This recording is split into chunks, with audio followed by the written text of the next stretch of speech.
Well, let me introduce myself. I'm Gregory Tambera. I'm a Sansei, lifetime resident of the city of Tacoma. That's the same city that my Nisei father, Dr. George Tambera, had a chance to practice medicine for 53 years. And my Nisei mother, Kimiko Tambera, lived pretty much all of her life there. Both of them are gone now, but they lived well into their 90s. I work for the Tacoma Pierce County Health Department. I'm married to Barbara. I have two daughters, both of them grown now. Their names are Madison and Eleanor. So that's me, Greg Tanbara. Thanks, Greg. I'm Lisa Hoffman, and I'm faculty in the School of Urban Studies at University of Washington, Tacoma. And I'm trained as a cultural anthropologist, and along with Mary, who will introduce herself in a moment, we recently published a book, Becoming Nisei, Japanese American Urban Lives in Prewar, Tacoma. Mary? I'm Mary Hanneman, and I also teach at University of Washington, Tacoma, and I teach modern Japanese history. So that's kind of what brought me to this project. So Mary and Lisa asked me to kind of moderate our conversation here, and I'm just really flattered to be able to do that. I've had a chance to read Becoming Nisei, and it's a really cool book. So let's get started here. Can you tell us, Lisa and Mary, why you got involved in this project? Yeah, let's just start there. Okay. Why did you get involved in this project? What was the idea to this? Yeah, we got involved in this project actually in the early 2000s. As you know, we both teach at UW Tacoma, and that on the campus footprint of UW Tacoma was the Japanese language school, a very important building in Tacoma's Japanese community. And the decision was made to demolish the building. A historical review process was undertaken to see if the building could be refurbished, decided that it couldn't be done without drastically changing kind of the historical significance of the building. So the building was torn down. And when that happened, the school put out a call to ask people if they wanted to get involved in a project about the building, kind of recognizing that the destruction of this building was really part of the erasure of the Tacoma Japanese community. So at that time, Lisa and I both kind of stepped forward, even though neither one of us are Asian American scholars, Asian Americanists. As I mentioned earlier, I teach Japanese history. And so what brought me to the project was that interest in modern Japanese history, especially late 19th and early 20th century history, when Japan was undergoing this very important transition into modernity. One of my main questions in my scholarship is how that transition to modernity kind of impacted the Japanese identity, national identity. And so I kind of brought that question and transnationalized it, if you will, kind of made it into a transnational question. How did that national identity kind of translate, that modernizing national identity, translate as the immigrant, Japanese immigrants came to the United States West Coast. So that's kind of how I got started in the project and how the project got started. And Lisa can talk about her questions and her involvement. Yeah. So as a cultural anthropologist, I have always been particularly interested in how we come to be who we are in the world. So I've really been focused on identity formation, or what we say in our jargon, subject formation. And I've always been interested in its links to where we are. So you could say that it's about placemaking and people making, or a little more jargon, spatiality and subjectivity. So I was very compelled by the prominence of this particular building, the Japanese language school, and the significance of its erasure and tearing it down in Tacoma. So what role did it play for the people who attended, for the community? How did it impact how they saw each other and saw themselves in the world? And therefore, what does it mean, as Mary also talked about, to see this kind of erasure? And so that's what drew me to the project. And so Mary and I, in this sense, not being historians of America or of the Asian American experience in particular, kind of drew on our own disciplines to kind of hopefully add something to the literature on this, on the pre-war times. But Greg, you also have a special connection to this building. So and maybe you could elaborate on that. Yeah, and I think I think what I'd like to say first of all is, both Lisa and Mary were talking about identity, and when Lisa first approached me about this project, I said, well, sure, this sounds like a very interesting project because I've got some connection with the building. But in taking a look at becoming Nisei, yeah, it does have awful lot to do with identity. And I'll tell you a little bit about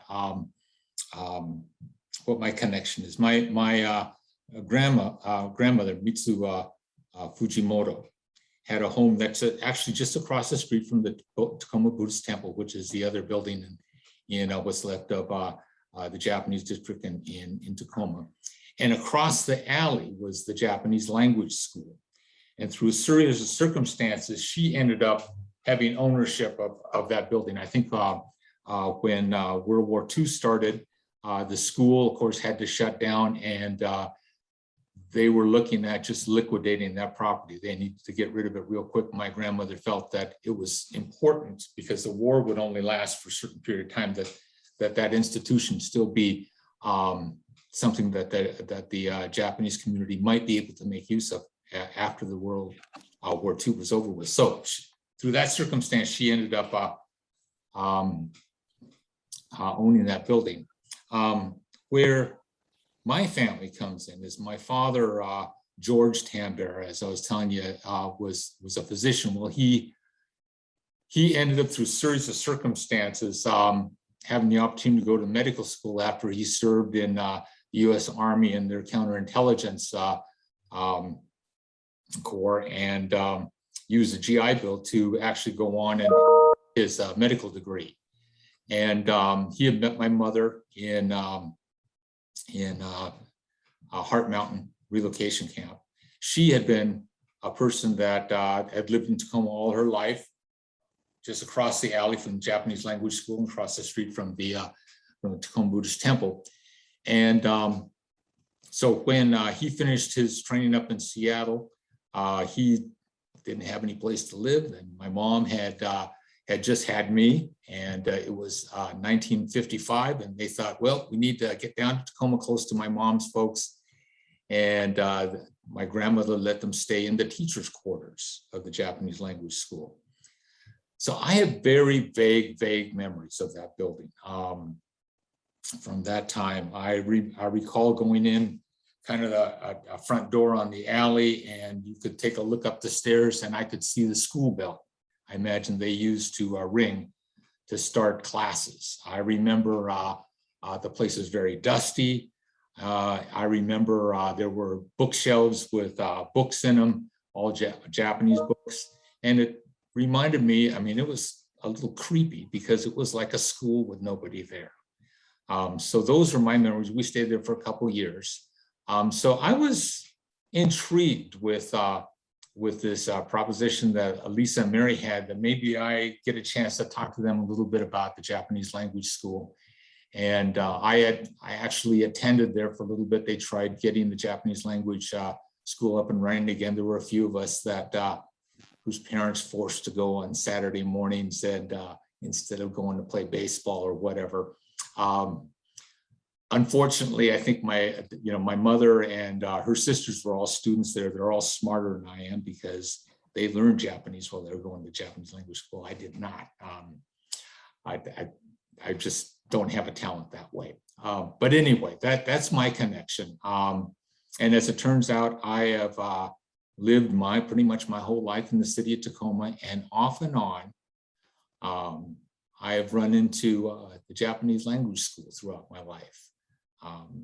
When the university had purchased it, I was really happy about that because I thought that was a good place for it to go.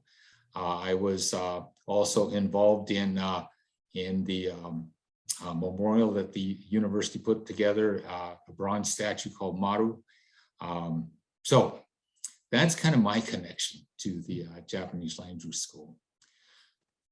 So with that, maybe what I'd like to do is, because I've lived in Tacoma for a long time, and Tacoma is not a city that you hear a lot about in Japanese American history. So why is this institution in Tacoma significant? And I'll just throw it to the both of you. Yeah, well, thanks, because that's a great question. And I thought, first of all, since we have a broader audience than just the Puget Sound, that we should probably say that Tacoma is a city in Western Washington, just about 35 miles south of Seattle. And why, and to answer, kind of speak to your question, Greg, I think we need to think first in terms of population and size, like what makes Tacoma and the Japanese community in Tacoma important. And because we were looking at the Japanese language school, we're really looking at this pre-war period. And we interviewed a number of the alums from the school, and they were young Nisei school children, you know, in the 1920s and 1930s, up until, you know, as you mentioned, the school was closed down in 1942. In 1920, Tacoma had a Japantown, Nihonmachi, that was, in terms of kind of size per capita, how do I put this? It was the largest of any American city based on per capita city size. Doesn't mean that we had the most number of Japanese residents here, but for a city of our size, we had the largest percentage of Japanese residents. So Tacoma was very important in that sense, as a community of Japanese and Japanese Americans. It was also of interest to the Japanese government in the late 1800s, because Tacoma was an up-and-coming city. Tacoma at that time, there was kind of a competition between Tacoma and Seattle as to which would become the primary city of the Pacific Northwest.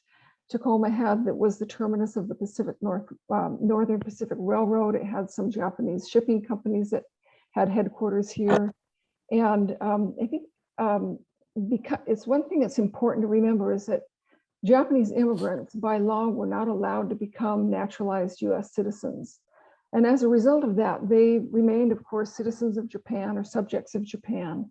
And their connection to the Japanese government was very important. And the Japanese government also recognized that.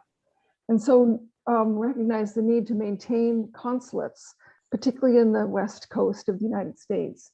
So the Japanese government looked at Tacoma as a possible locale for its consulate in the Northwest part of the US, and considered locating a consulate here, and in fact did open a consulate here in 1895. But as Seattle kind of took over and looked to be the emerging city, the consulate was transferred there in 1900. But nevertheless, the Pacific Northwest remained really one of the most important entry points for Japanese immigrants in the United States, and labor contracting companies in both Seattle and Tacoma meant that of the almost by 1900, about over 12,000 Japanese who had been admitted to the United States had come through, about half of them had come through the Pacific Northwest, through Seattle and Tacoma. And so Lisa can talk a little bit more about that community and what this meant for Tacoma specifically, the Japanese community in Tacoma. Yeah, thanks, Mary. So a number of the Issei, the first generation, came through those labor contractors, and they were working in fishing, canneries, and the lumber industry, both some in logging outside of the city, but many in the sawmills. And we were actually struck by how many of those that we interviewed, over half, had family members, fathers, that had worked in the sawmills.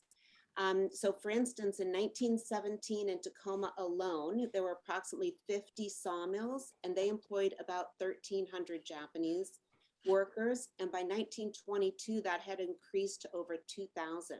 So really significant number in that industry. Then we see in the 1920s that many families started to open small businesses, and you start to get more of that entrepreneurial kind of ethnic enclave type of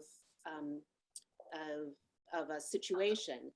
And this is when you start to see, after some of the gentleman's agreement and the immigration rules, where only the women were allowed to come, but no more single men, that the Issei started to have families, and they were getting married, they brought wives over, they started having children. And so some scholars call this the transition from the frontier to the settler period, or the family period. What's interesting is that I'll give you an example of one of those that we interviewed, Perry Yoshiaki Yano. He told us that his father arrived in Seattle in 1906. He first owned a pool hall with friends. And then when his wife arrived, apparently that was no longer a respectable business. So he started working on farms. Then he got into vegetable delivery. And then finally he opened his own marketplace. So it's really, I'm going to show you a couple of maps as we talk here. Hopefully that has come through the screen. And you can see there's this concentration in the downtown core, but all of these dots, and this map is in the book, all of these dots show other places where the Japanese community lived. And then also here down on the tide flats where they worked in the sawmills. So what's interesting is, as Mary noted, that the Japanese were a larger percent of the population in Tacoma than in other major cities on the West Coast. And I'm going to just switch us over to, this is the downtown concentration, and we'll show you a clip in a moment of somebody who provides a really beautiful description of Broadway in downtown Tacoma between 13th and 15th. And again, this map is in the book. But what's significant here is that even though it was not the largest population compared to places like LA and San Francisco and Seattle, it was still a significant population. So before we do more on those little details, I want to share this clip of Ryo Munakata explaining what used to be and what has become erased. And next door to that was a Japanese confection store, and they also sold Japanese magazines and books. And next to that, there was a family named Takahashi that ran a grocery store. And then next to that was a rice bowl Chinese food place run by a Chinese family. And next to that was a Mr. Hoshide's pharmacy drugstore. And those stores were in a building on the corner of 15th and Broadway. And it's called New Washington Hotel. And it was run by a family named Suyama. And very corner, first floor, was another food stand, ice cream fountain. And in the back was a pool room, and run by a family named Obayashi, I think it was. And on the side that I lived, there were less.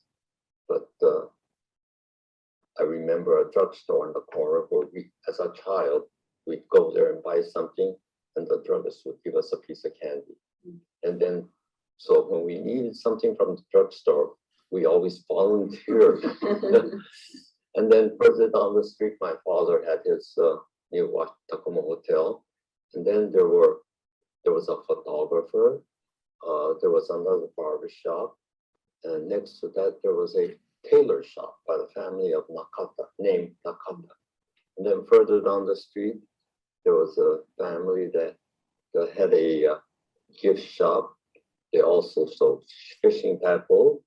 And by gift, I mean not small gifts, but they were very elaborate and expensive gifts. And the name was Mr. Niyama, Niyama. And then we go down the street. There was a market, another Chinese food restaurant.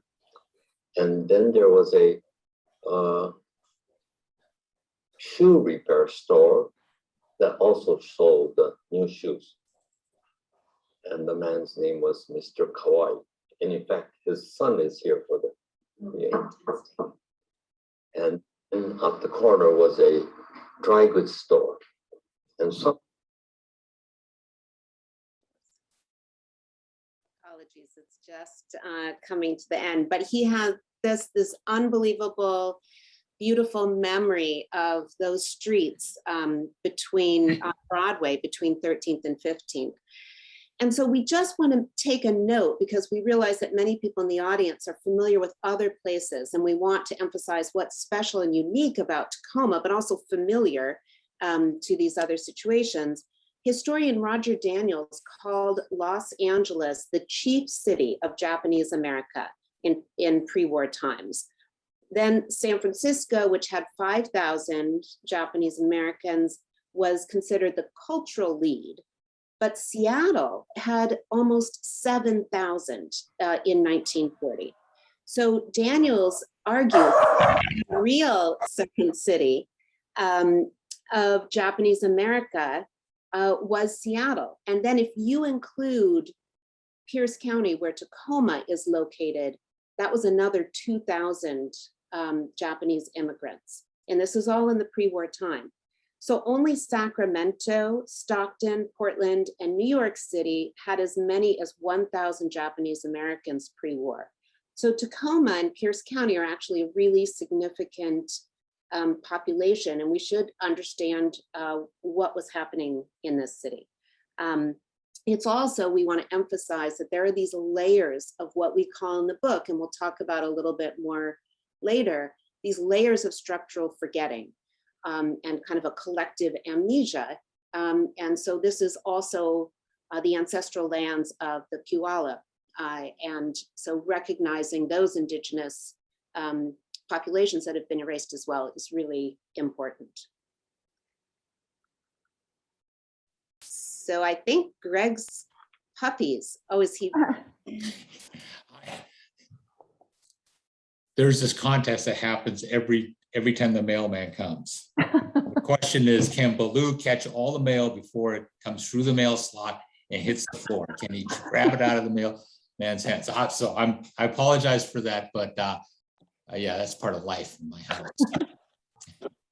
So thank you very much, Lisa and Mary. You know, as you folks were talking, it reminded me, one of the things that I always wondered as a kid was why my grandfather, Masataka Fujimoto, why did he come to Tacoma? And it was because all of these things were happening in and around the railroad and lumber and so on and so forth. So, you know, that's something that jumped out at me as we were talking here. The other thing that I recall is my mother used to say that she remembers as a child that there were so many Japanese that, and their lives revolved around going to the Japanese grocery store, or going to the Japanese cleaners, or going to Japanese hotels. And she also said that there were lots and lots of single men when she was very, very young. Many of them working in the mills, many of them working in other places also. So I think are we ready for our next question? Okay. You know, and in amongst all of these conversations that my mom used to, these actually stories, they were stories that she used to tell. Mixed in all of that, we always end up coming back to the Japanese language school. That was always interesting to me. And me not having grown up in Nihonmachi, these were like legends that I would hear during Thanksgiving and Christmas gatherings. And, you know, just even when I stopped over to my folks' house to get to do my laundry or to get a free meal or something. But I'd always hear these things. And so Lisa, Mary, tell us more about the language school and its importance in Tacoma. Like I was saying, I lived there for a short period of time, but it was quite a thing. And my mother and her sisters would sit at these different family gatherings, and they'd have lots of stories about that Japanese language school. And Dr. Munakata was always part of those stories also, because he was a dear, dear friend of my mother and her sisters. So tell us about the importance. Well, Japanese language schools were not unusual along the West Coast and in Hawaii. But what was unusual in the case of Tacoma as a Japanese language school, there was just one in the city. And that kind of gets back to what we've been talking about, the size of the population, the size of the city, that it was big enough to have a Japanese language school, but not so big that there needed to be more than one, or that there was more than one. The other thing about Tacoma's Japanese language schools, it was a secular school. It was run not by a Buddhist church, not by a Christian church, but the community got together and kind of said, this one school. It brought the community together. It really functioned as kind of a community center for Tacoma's Japanese community. It was founded by the community first in 1911, when a group got together and decided that this was, Lisa talked a little bit about, the kind of the history of immigration. And, first, as Greg, as you just mentioned, first there were single men, and then they were able to bring their wives over. They started families. And so by 1911, when there were some children that were kind of joining the community, then the decision was made that, well, we need to have a Japanese language school. And so starting in 1911, they operated a language school in rented quarters, but soon started fundraising to build a permanent structure. That permanent structure was completed in 1923, and it functioned from that point until 1942, when, due to war and incarceration, it was closed down. Greg, you mentioned that after in the 1950s, they tried to reconstitute the school, and that you kind of resisted going on Saturdays, but your mom went every day after school, as you know, and thus she has many stories to tell. But the point is that the school had a very rigorous curriculum in Tacoma, and it met daily, Monday through Friday after school, and they often had weekend activities, but 2 hours a day after school, each weekday. And the alums remembered, and in fact, not only did many of them speak Japanese in their own homes, but because of their instruction at the Japanese language school, they were very adept at Japanese. And people that we interviewed and talked to, they said, when Tacoma people got together, we were able to speak Japanese all the time. We spoke Japanese. They said Japanese from Tacoma could speak Japanese pretty well. We'll talk a little bit more about this as we go along, because that would become significant during the war itself, with many of the people, the young men in the service who served in the US military from Tacoma, actually served in, like you mentioned, your dad, Greg, served in the military intelligence service. So we can talk a little bit more about that as we go along. I think Lisa has a picture to show of we found a number of materials in the archives in the University of Washington library, but this is an essay written in Japanese by a student at the Japanese language school. And it's just an example of, they were writing essays. They had, as I mentioned, a rigorous curriculum. They learned to read and write in Japanese, do calligraphy. They performed plays and skits, had different kinds of ceremonies and so on. So it was quite a rigorous curriculum. And using textbooks that they ordered from Japan, textbooks that had been that were regulated by the Japanese Ministry of Education. So they were getting much of the same kind of education in Tacoma that they would have gotten had they been school children in Japan at that time.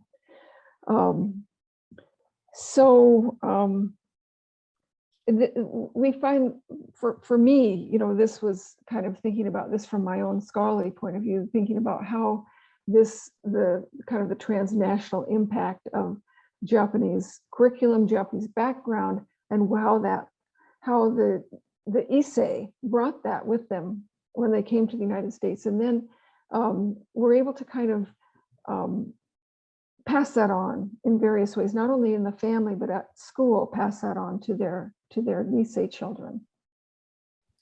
I do have to say it was such a thrill when Mary found this particular essay in the University of Washington Archives Special Collections, because we interviewed Yoneko Aochi, and this is her essay. And so just to also encourage people to think about what is in their local libraries, and also the value of having these kinds of materials to be put in larger contexts as well. But there's, you know, in addition to this, the historic importance and recognizing these connections with Japan, you know, and this is something we talked about at the beginning, Greg, that the building and the language school also impacted the social constitution of the community itself. And in many histories, looking at the pre-war period, which in many cases is just presented as the interlude between the draconian immigration laws and the war. I mean, we focus on it in a very different way, that it's full of life, and there's all these things to discover and to understand. In that context, a lot of scholarship has focused on the role of the Ken associations or the religious organizations as ways that the Nisei came together, and therefore fragmented the larger Japanese American community pre-war. Because Tacoma had the single secular language school, and that was quite unique, again, as Mary noted, that the children knew each other. The Nisei children knew each other. And so many of the people that we interviewed talked about this special closeness that Tacoma had. And they say a lot has to do with the fact that they spent 2 hours a day after school every single day in this rigorous curriculum, learning Japanese language, culture, history. So in fact, in the interview with your mother and your two aunts, Greg, we will show some of that interview in a little bit, but your mother noted that, quote, the community was opposed to having two schools because it would separate into two groups. There weren't enough students. It's better to be in one group and do it well. Certain families went to a small church, for example, but they all came to the Japanese school. Right? So there's also evidence of this closeness in post-war experiences of coming back together. So Tacoma was one of the first communities to have a reunion after the war, and that was in 1977. And one of the people that we interviewed, Kaz Harita, after they had the event, was asked by the JCL to write an article for Pacific Citizen about the experience, because he said it was like a family coming together. And so there is, in fact, we were able to find his essay in Pacific Citizen, his article titled Tacoma Reunion, One Man's View. And so he writes that the reunion was the start of an abrupt journey into the pre-World War II years. Hi, remember me? Boy, he sure looks like his father did. What happened during these 35 years? I thought he was planning to be a minister. Can't believe he's a teacher now. He sure gave those teachers a hard time in his youth. She really looks great, hasn't hardly aged. My apologies for the bad time I gave you. You know, boys teasing girls. You were such a naughty boy then. These were just so many reminiscent remarks and quick impressions. It was magic. So there is something that, and again, I don't think we mentioned that we interviewed 42 Nisei who grew up in Tacoma for this book project. There was something important that made it really feel like a family. But there are other aspects, and Mary's going to elaborate on those as well. And you're muted. Sorry about that. So one of the, as Lisa mentioned, we interviewed 42 alums of the school, former students of the school. Almost without a single exception, they mentioned the leadership of the school. The principal, Mr. Yamasaki, and his wife, Mrs. Yamasaki.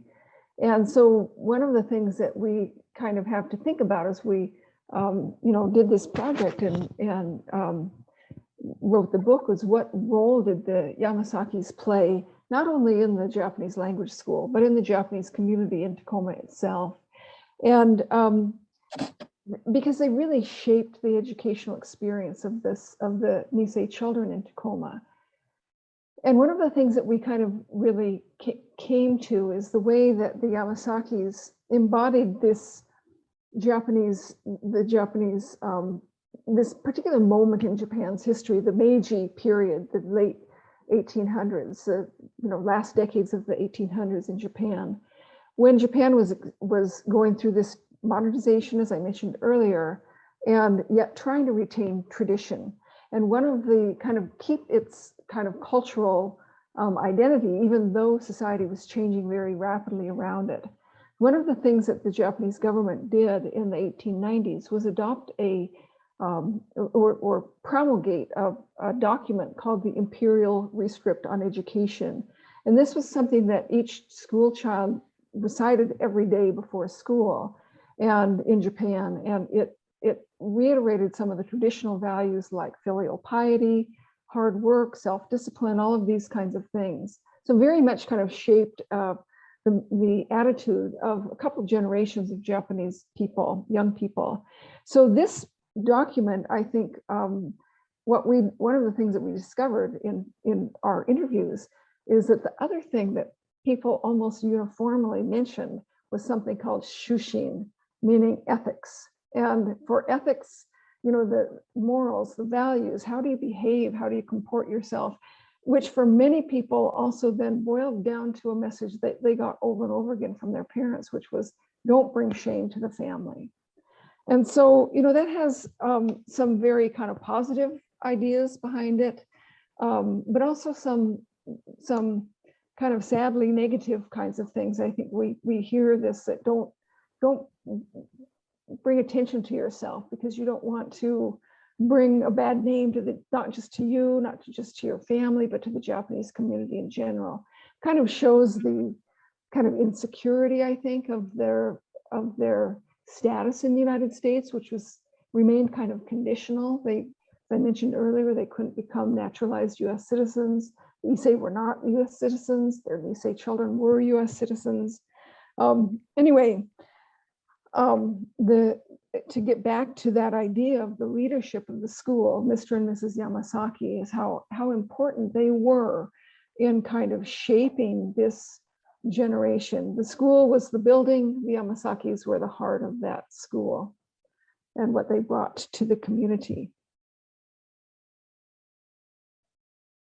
And we do have another clip.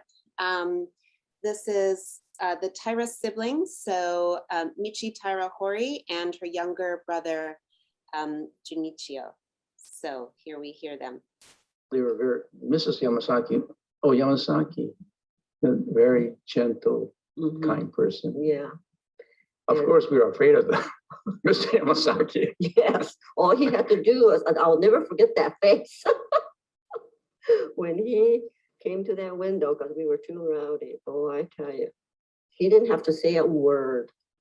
Well, he must have been a great organizer or a great administrator to get those teachers to handle us. It's amazing. After 6 hours in American school, and you go to the second school, you're not too. Yeah, another 2 hours. But those teachers were so dedicated. So all the focus seems to be on the principal, Mr. and Mrs. Yamasaki, but I give a lot of credit to the teachers too. Who put up with the Yeah. classroom? Who are some of these? Oops. Sorry, just a shorter clip of the impact that Mr. Yamasaki could have on the children. Just looking in the door, each classroom had a window, and all he had to do was look at them, and they would get back and start behaving.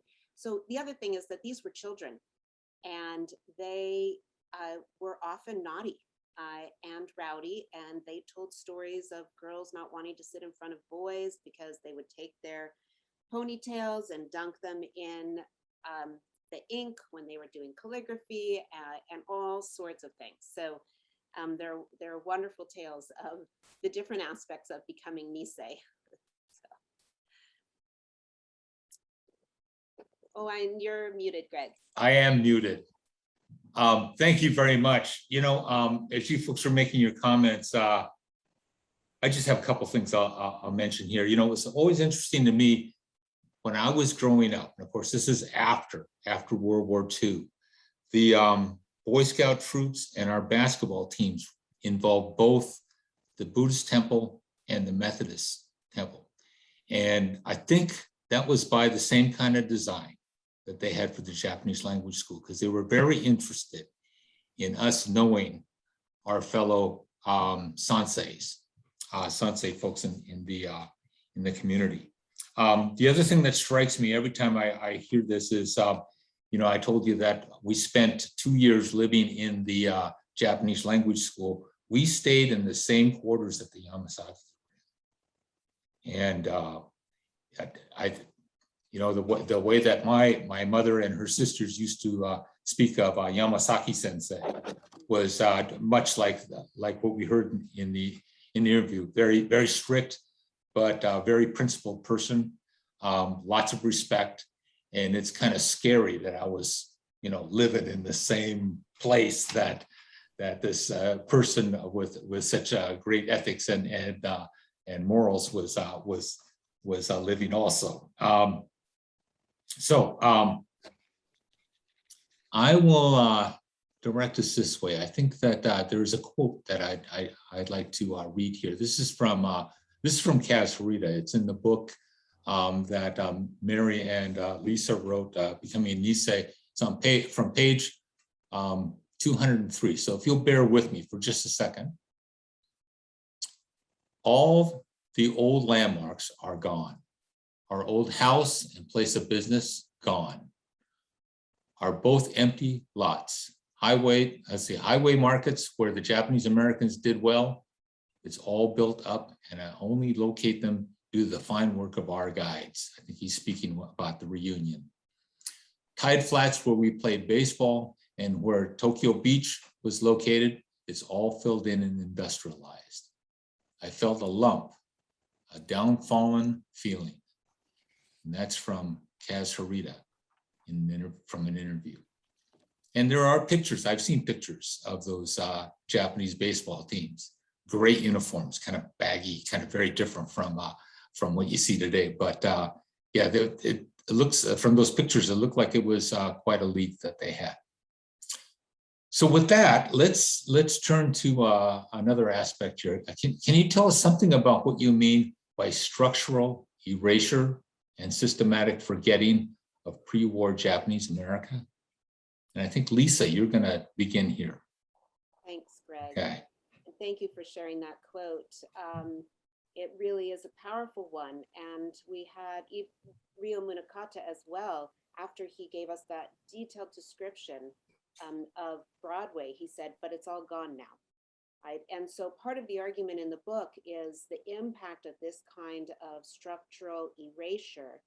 What we mean by that is that and many people don't actually think about this in terms of structural or systemic kinds of practices that have produced certain types of landscapes in cities. So it's not simply that development happened, right? Urban development, oh, it's just progress, it's going on. But that a building like the Tacoma Japanese Language School ended up in disrepair because of certain types of decisions, aspects of structural racism, and things like that. So we really, in the book, we talk about the role of the anti-Asian legislation in pre-war times, such as the alien land laws in the 1920s, along clearly with wartime incarceration. That produced this kind of a landscape, right? So we want everybody to be thinking about those structural and systemic factors, not to mention just general settler colonial logics and land taking that is really ingrained in the urban processes in the United States. So in terms of Tacoma, there were only 2 buildings left that were built by the Tacoma Japanese American community and only one of them is being used for its original purpose. That's the Tacoma Buddhist Temple. Okay? Just down the street from that is the Whitney Memorial Methodist Church, and that is now the art building for the University of Washington, Tacoma. So not its original purpose, but it's still standing. So in the book, and here I'm going to do a quick screen share again.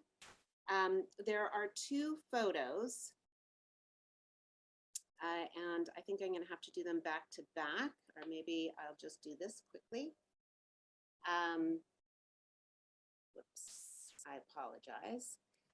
There are 2 photos, and here you see one of them, which is Broadway, right? Looking on 13th to 15th area, vibrant, lots of people, stores, life is all together. In the other photo, which I don't see just at the moment on my screen, but I'll get in a second, it's all gone. There are parking lots, a tall hotel, and many vacant lots. So we had an RA, research assistant on this project, Sarah Pyle, who documented of the 40 discrete buildings that were mentioned 3 or more times by our Nisei interviewees. Okay, so 40 buildings mentioned 3 or more times. That means multiple people talked about those places. By 2018, 36 of those 40 were either vacant or they were parking lots. So that's what we mean by structural erasure, systemic forgetting. And we also use this term collective amnesia, which is emphasizing that we are all a part of these processes. It takes all of us to continue this type of silencing, to continue this type of forgetting. And so it's a bit of a call as well to make sure that we don't continue to perpetuate this. There's a couple scholars that we draw on that talk about that the past is not dead, but it is forgotten and buried. So there might be these flashes that we hear, and we need to make sure that those silences are not continued, but that we have these kinds of conversations, try to publish this material, and to make other kinds of moves to change things.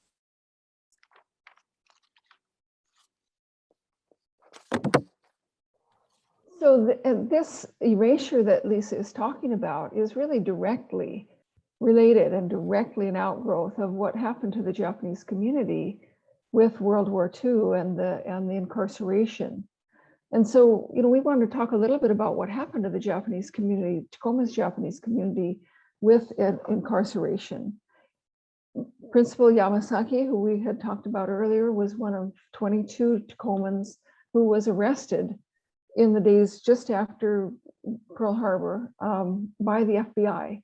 FBI surveillance of Japanese Americans had begun in 1932, and they were categorized as, all in different categories of suspicion.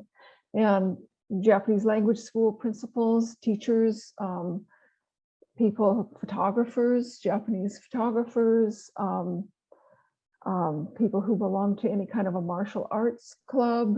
These were all considered suspicious. These and others were all considered suspicious characters.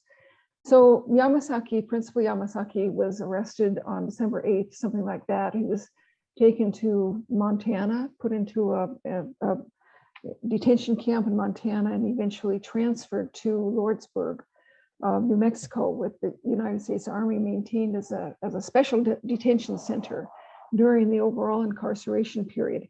And he died there in March of 1943, tragically young and tragically, in this period of incarceration.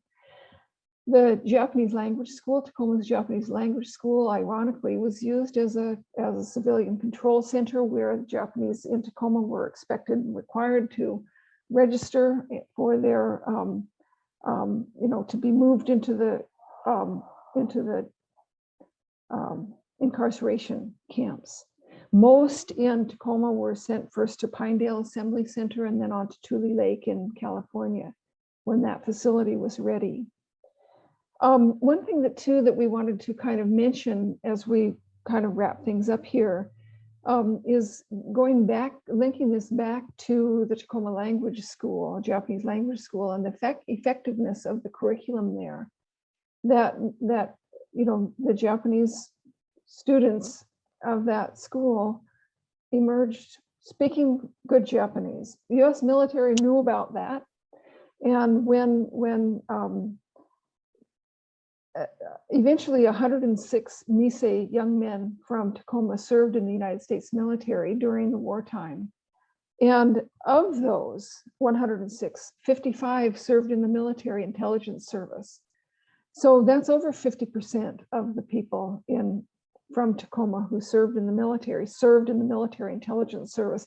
And that compares overall to about 33,000 Nisei men served in the US Armed Forces during World War II, and only 6,000 of those served in military intelligence. So that's shows that Tacoma did have a reputation and have a deserved reputation for being very capable in Japanese language. And I think that is directly related to the role that the Japanese language school played in Tacoma. So, again, most of the Tacomans were incarcerated in California. And so we have some, Greg, I think that your mother, you mentioned earlier that all of the stories that your mother told, and some of them probably also from her camp experience. Yes, I remember my mother said that they had a couple of weeks to get ready to leave. They left in May of 1942. She also told me that in December of 1941, the Federal Bureau of Investigations came looking for her father. And he had passed away in April of 1941. They thought that he was still alive.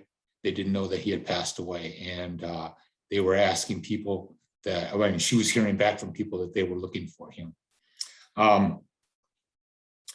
The other thing that I think that you mentioned was that the Japanese language school was used as a registration center for the people that were going to be interned. And I remember I probably was in maybe junior high or high school. My uncle would every so often, my uncle Leo Kawasaki would have us accompany him into the Japanese language school just to kind of check on things.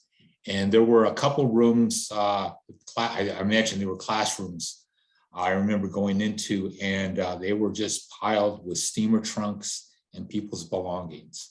And this was suitcases, this was everything, everyday items, kimonos, personal effects. And we'd go in there and just kind of check on things, but you could tell that people had been getting into the building and things were being tossed around. I also remember as a young child being able to go into the assembly hall, and there was a performance stage there, raised stage, and there was a little trapdoor underneath. And so we used to go in the trapdoor and take a look at what was underneath the stage. And there were all of these costumes, wonderful paper mache masks, samurai costumes, animal costumes from the days when it was a school. And eventually all those things ended up disappearing also. So those are some of the things that just kind of quickly came to my mind as you were commenting there. Another thing that my mother and her sisters would tell us, that when they arrived at Tule Lake Relocation Center, there were 10,000 Japanese there. And my mother used to say she had never seen so many people with black hair in one place at one time. There were people from all over the place. You mentioned a story about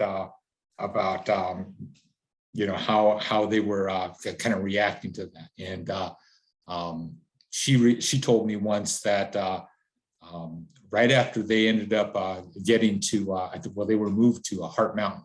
Right after they were moved to Heart Mountain, her mother and of course, it was her mother, because her mother, my grandmother, and 3 daughters. So there were no brothers, no husbands at that time.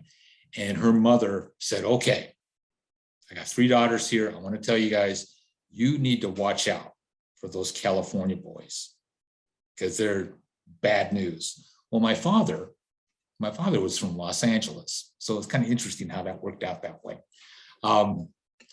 He turned out, I guess he was one of the okay ones or something. I don't know. Anyway, so with that, I'll let you folks comment on what you know about that experience for folks in the relocation camp.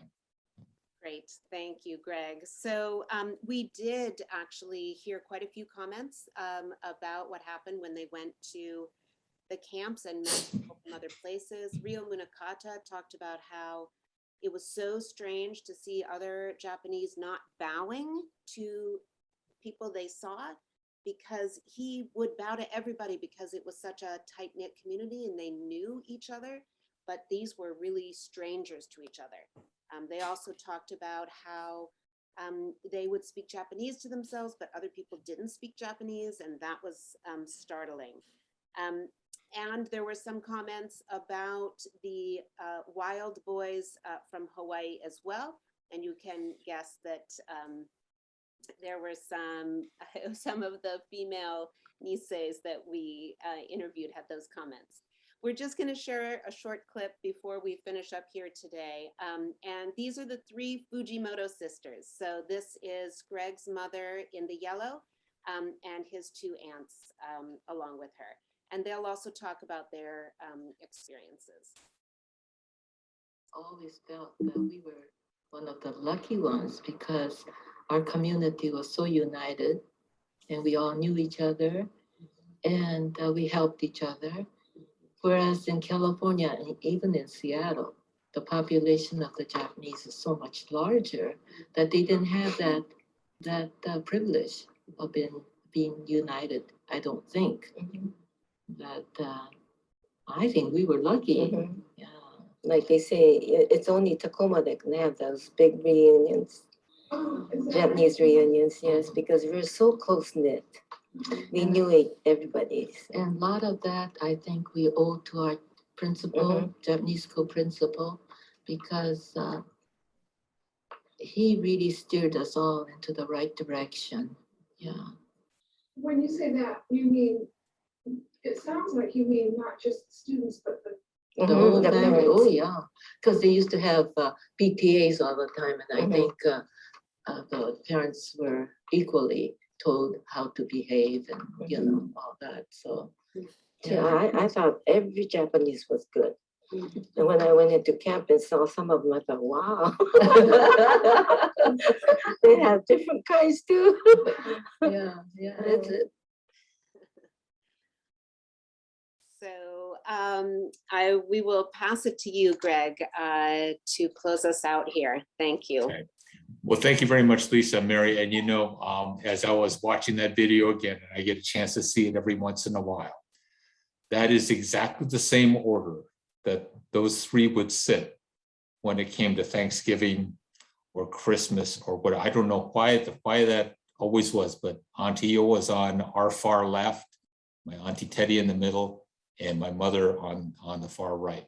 So they'd line up and they would have these stories that they would tell us, and they would complete sentences for each other and sometimes tell punchlines as a chorus, and it was very, very interesting. Are there other questions? Are there any other questions that we might explore? Okay. So would this be a good time to do the Rising Bright Sun? Yamasaki Sensei wrote this song, and as I understand it, it is based upon a song that is used in the Japanese schools at the time, but he altered it a little bit. And what we're going to try and do here is play that song. I don't know who, can somebody play that for me? I can try. I will start it. Okay. Here we go. And we'll say that this is Mrs. Hi, my name is Katz Fujita. I was 13 years old when our family was sent to Pinedale Assembly Center near Fresno, California. I had attended the Tacoma Japanese Language School for 5 years. The Tacoma Japanese Language School song is titled Toyosaka Noboru, translated Rising Bright Sun. I don't have the music for the song, and it's been over 50 years, so I'll have to sing it a cappella. Please bear with me. And I will try and give you some of the words in English as we're going along here.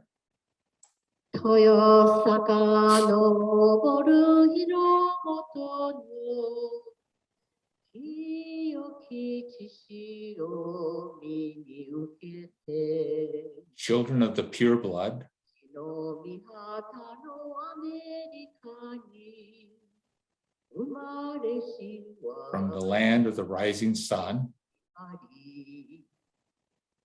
Aogemata kakirei hoya. Nosomeba fukaki and born in America, dono.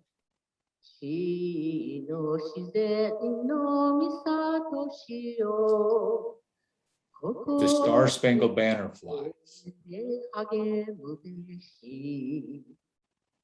Warera wa wachu kyoroku shi. We have a special mission, Kenma okotarasu. Yono tame tsu. sense of special purpose, Ibi ni tsuchikai susumu beshi. uniting both of the ways, Yo tairiku no no ya hiroku.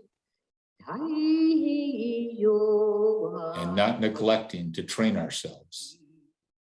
warera no mune ni moeru chiyo. Wakaki kibou ni For the sake of the world,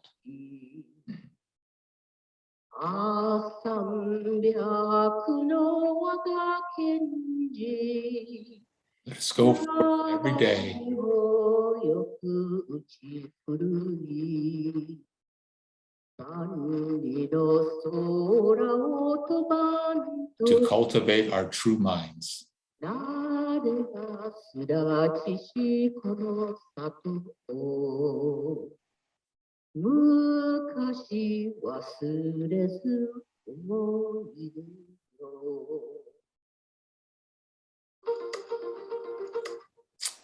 So I think that's how I'd like to end our session here. I thought that as I read those lyrics again, I thought, boy, that is something that Yamasaki Sensei really seemed to have a sense of the place he was at and the times he was at and the community he was in. And I think also it makes me remember how fragile communities and places are and how important they are in people's upbringing. I've had the opportunity to reflect on some of the things that I remember from my early childhood. And I've also had a chance to reflect on how some of those things that not just my aunts and and my mother shared with me, but just kind of how things were in the early 50s and 60s when I was growing up. And there was a small enclave of Japanese Americans that were, very much attached to the Tacoma Buddhist Temple and the Whitney Memorial Methodist Church.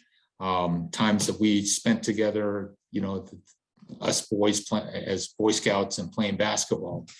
And many of those things that I think Lisa and Mary have pointed out are things that I get a chance to actually experience and feel. And so I appreciate the work that the two of you have done, because it's given me a richer way of looking at kind of who I am. And I hope that other folks who have had a chance to see this will take a look at communities that maybe they're coming from, whether they be Japanese American or other communities, and reflect on that. How do we preserve some of those things knowing that they're going to change? And that's a tough one. That's a really tough one. So those are my parting comments. Lisa, Mary? I just want to say thank you for joining us today, Greg. It's been fantastic having this conversation, and thank you everybody for attending. And thank you for the centers for inviting us here today. Let me just ditto that. Thanks, everybody. Thanks, Greg. You're welcome.